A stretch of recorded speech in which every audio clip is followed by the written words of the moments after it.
Assalamualaikum warahmatullahi wabarakatuh. Yang terhormat Bapak Hussaini Abdullah, Sarjana Ekonomi Magister Manajemen, selaku dosen pembimbing mata kuliah Sistem Informasi Manajemen dari Universitas Jabal Ghafur, Fakultas Ekonomi, Program Studi Manajemen. Kami dari kelompok 2 yang beranggotakan saya Zikra Safitri, Nadia Suci Ananda, dan Rahmatunisa. Kami akan membahas bab 2 berjudul Bisnis Elektronik, E-Bisnis, dan Kerjasama Global. Terlebih dahulu, perkenalkan nama saya Zikra Safitri yang akan mempresentasikan pertama. Baiklah, langsung ke materi bab 2. Bisnis elektronik, e-bisnis, dan kerjasama global. Poin pertama yang akan saya jelaskan di sini adalah proses bisnis dan sistem informasi. Proses bisnis adalah kumpulan kegiatan yang dibutuhkan untuk menghasilkan suatu produk atau jasa. Proses bisnis juga mengacu pada cara di mana organisasi mengordinasikan pekerjaan, informasi, dan pengetahuan. Sedangkan sistem informasi adalah seperangkat komponen yang saling berhubungan yang berfungsi memproses, menyimpan, dan mendistribusikan informasi untuk mendukung keputusan dan pengawasan dalam organisasi. Pada tabel 2.1 ini bisa dilihat, ini adalah contoh fungsional proses bisnis. Kemudian pada gambar 2.1 adalah contoh penyelesaian pesanan yang melibatkan serangkaian langkah-langkah yang rumit yang membutuhkan koordinasi yang solid antara fungsi penjualan, akuntansi, dan produksi. Lalu bagaimana teknologi informasi dalam meningkatkan proses bisnis? Nah, dalam hal ini, teknologi mengubah cara organisasi bisnis dalam bekerja.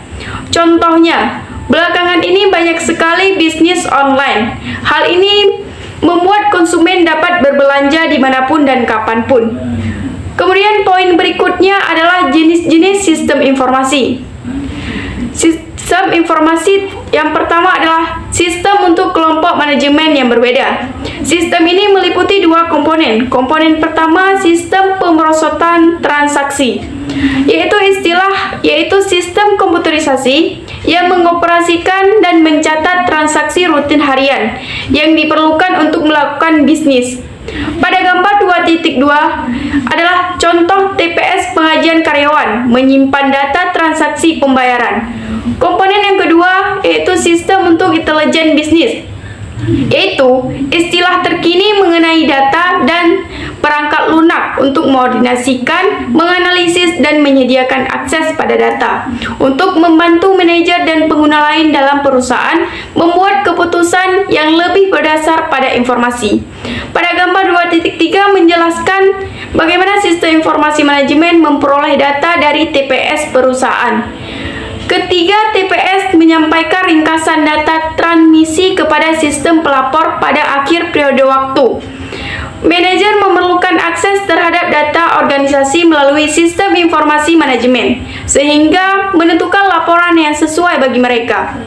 Lalu pada gambar 2.4, ini adalah contoh laporan sistem informasi manajemen.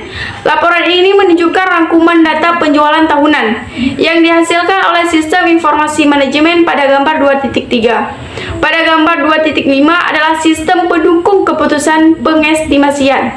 Sistem ini diperoleh pada PC desktop bersertifikasi tinggi. Digunakan tiap hari oleh para manajer, harus mengembangkan penawaran dalam kontrak penghafalan. Yang kedua, sistem untuk membuat perusahaan saling terhubung. Ini terdiri dari aplikasi perusahaan.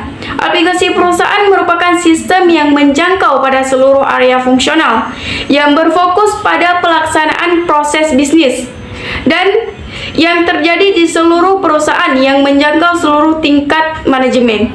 Aplikasi perusahaan ini terdiri dari 4 kategori. Yang pertama, sistem perusahaan. Yang kedua, sistem manajemen rantai pasokan. Yang ketiga, sistem manajemen hubungan pelanggan. Dan yang keempat, sistem manajemen pengetahuan. Pada gambar 2.6 yaitu arsitektur perusahaan.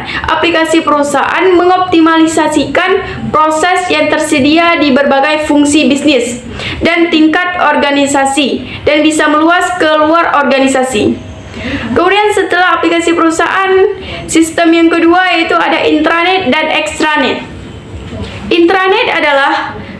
jaringan internal perusahaan yang dibangun menggunakan teknologi internet. Fungsinya menghubungkan beberapa komputer perusahaan yang terdiri dari servis, printer, switch, serta access point dengan ruang lingkup terbatas pada satu lokasi. Sedangkan extranet adalah situs web perusahaan yang dapat diakses oleh vendor dan pemasok yang memiliki wewenang dan biasanya digunakan untuk mengkoordinasikan pengiriman persediaan ke fasilitas produksi perusahaan. Baiklah, sekianlah penjelasan dari saya. Pembahasan berikutnya akan disampaikan oleh Nadia Suci Ananda. Baik, saya Nadia Suci Ananda akan melanjutkan penyampaian materi dari PowerPoint kami. Di sini saya akan membahas mengenai e-business, e-commerce, dan e-government. E-business itu kegiatan bisnis yang dilakukan secara otomatis yang meliputi transaksi jual beli, bisnis yang memanfaatkan perangkat elektronik atau internet sehingga perusahaan dapat lebih mudah berinteraksi langsung dengan customer, supplier, maupun rekan kerja lainnya. Supplier yaitu pemasok atau penyuplai barang yang memasok atau menyuplai bahan mentah yang mana bahan mentah itu nantinya akan diolah menjadi sebuah produk atau jasa tertentu. Selanjutnya saya akan membahas mengenai e-commerce. E-commerce yaitu berhubungan juga dengan e-business yang mana memanfaatkan perangkat elektronik dan internet. E-commerce juga mendukung transaksi tersebut seperti periklanan, pemasaran, pembayaran maupun pengiriman. Yang terakhir ada e-government. E-government yaitu pemanfaatan teknologi informasi dan komunikasi dalam proses pemerintahan untuk meningkatkan efisiensi, efektivitas, transparansi, dan akuntabilitas. Efisiensi yaitu suatu kegiatan untuk mencapai suatu tujuan yang kita inginkan dengan cepat dan akurat. Efektivitas yaitu ukuran keberhasilan dalam mencapai suatu tujuan. Transparansi yaitu transparan atau keterbukaan atau pertanggungjawaban. Akuntabilitas yaitu kewajiban seorang individu atau penguasa yang dipercayakan untuk mengelola sumber daya publik. Selanjutnya, di sini saya akan membahas mengenai sistem untuk kolaborasi dan bisnis jejaring sosial. Yang pertama, kita akan membahas pengertian dari kolaborasi. Kolaborasi itu yaitu kerjasama antara satu pihak dengan pihak lainnya untuk mencapai tujuan bersama-sama. Kolaborasi ini sangat penting yang dimana tujuannya seperti mengubah sifat pekerjaan, karena sifat pekerjaan sangat mempengaruhi produktivitas dan performa kerja, dan bisa lebih profesional dalam bekerja, dan mengubah struktur organisasi perusahaan. Organisasi mengalami perubahan untuk terjadinya pertumbuhan organisasi. Selanjutnya mengenai bisnis jejaring sosial. Situs jejaring sosial merupakan situs yang dapat membantu seseorang untuk membuat sebuah profil dan kemudian dapat menghubungkan dengan pengguna lainnya. Mengapa dalam berbisnis diperlukan jejaring sosial? Karena konsumen dapat lebih mudah mencari dan mengetahui informasi tentang produk atau jasa yang diperjualbelikan. Selain untuk menganalisa dan menarik pelanggan, dalam berbisnis juga membutuhkan laporan keuangan untuk perkembangan bisnis. Di sini yang terakhir saya akan membahas mengenai manfaat bisnis dan kolaboratif jejaring sosial.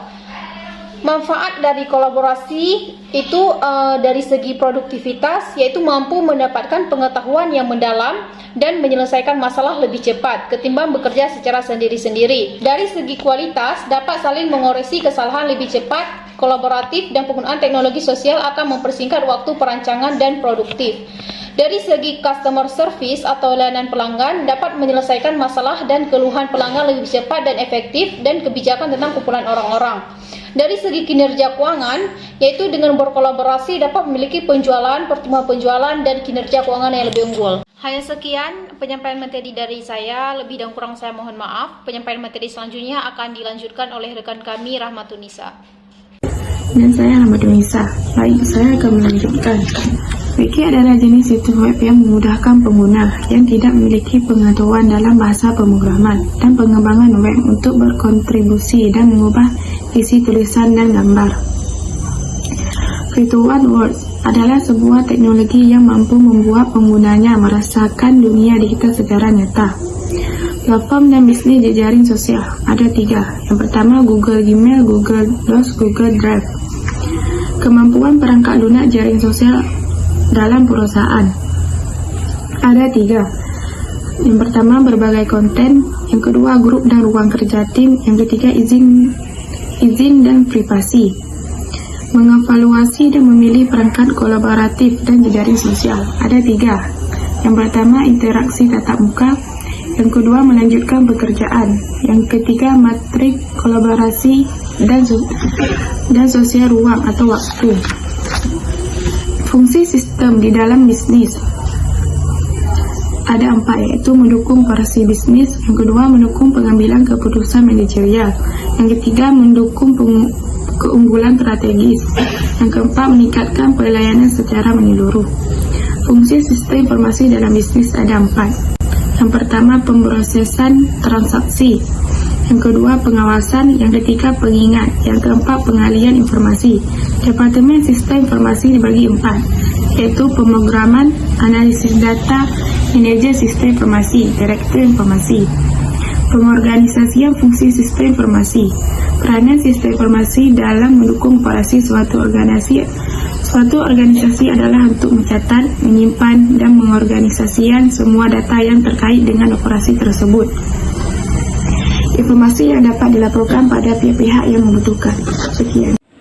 Dari materi yang telah kami jelaskan, dapat disimpulkan bahwa kinerja perusahaan komersial bergantung pada desain koordinasi proses bisnisnya, dan proses bisnis perusahaan dapat menjadi sumber inovasi atau daya saing dalam operasi.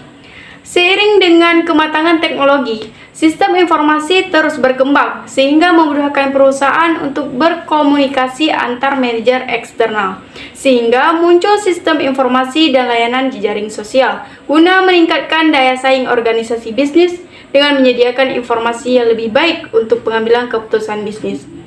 Sekianlah penjelasan materi dari kami, semoga bisa bermanfaat untuk kita semua. Mohon maaf jika banyak kekurangan. Kami akhiri. Wassalamualaikum warahmatullahi wabarakatuh.